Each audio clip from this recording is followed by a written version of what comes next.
Hello. Today we're going to talk about author's purpose.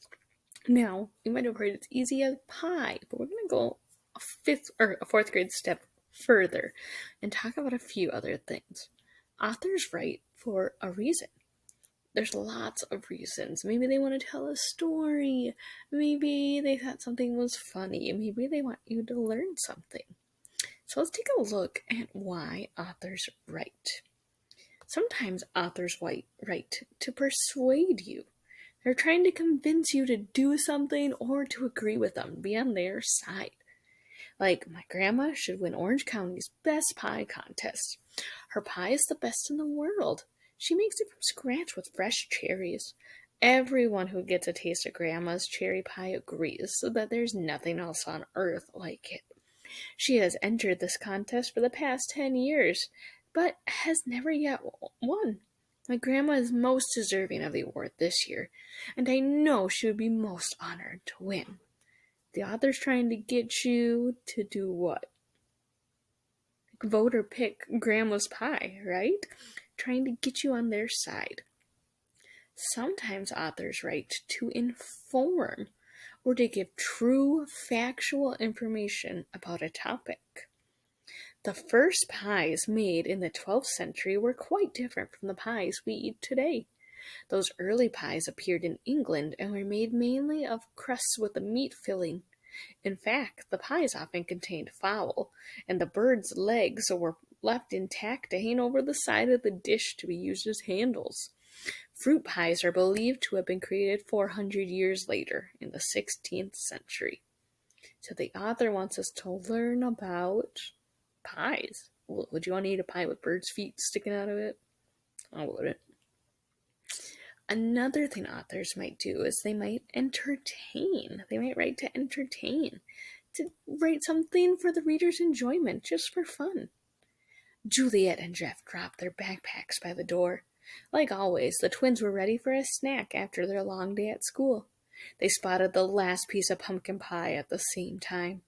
They made a mad dash for it, crashing into each other in the counter. Jeff snatched the glass dish up first, but didn't have a good grasp on it when Juliet made a swipe for it. Splat! Juliet, look what you did, Jeff cried. The author wants to entertain you with a story about Juliet and Jeff and the pie. No one gets pie anymore. Another thing authors might write to do is to explain stuff. This goes a little further than inform. Inform just gives us like facts. Explain is when you're giving directions on how to do something or lists like the steps in a process. So follow these steps to make a truly terrific tasting pie crust. First, chill the dough for at least an hour. After the dough has been chilled, roll it out flat with a rolling pin. Do not overhandle the dough. Transfer it to your pie dish. Press the dough gently against the dish. Trim the dough so that 1 inch is hanging over the sides of the dish.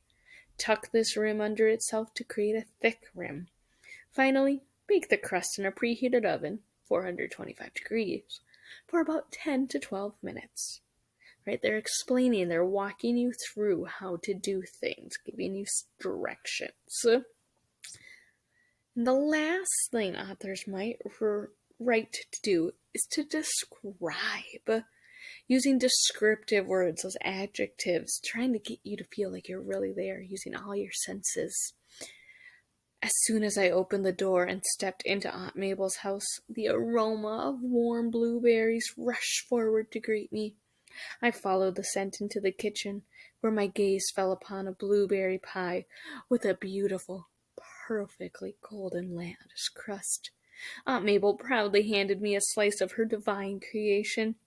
I sunk my teeth into the flaky crust and warm, soft blueberries. Ah, it was heaven to my mouth.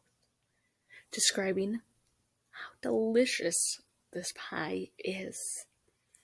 So there's lots of different ways authors write. Think of it as you got pied, like pie in the face. They might do it to persuade, to inform, to entertain, to explain, or describe. So now I want you to go into your Google form. Your name needs to go on this first page. And you're going to practice telling me if it's persuade, inform, entertain, explain, or describe. Okay?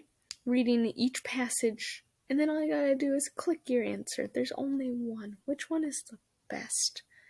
Think through the difference between inform and explain, and think through the difference between entertain and describe. Think about persuade. You do that a lot with mom and dad. You know what persuading is, okay? So you have 1, 2, 3, and 4 short passages to read through and figure out the author's purpose. When you're done, mark your assignment as finished. Let me know if you have questions. Bye.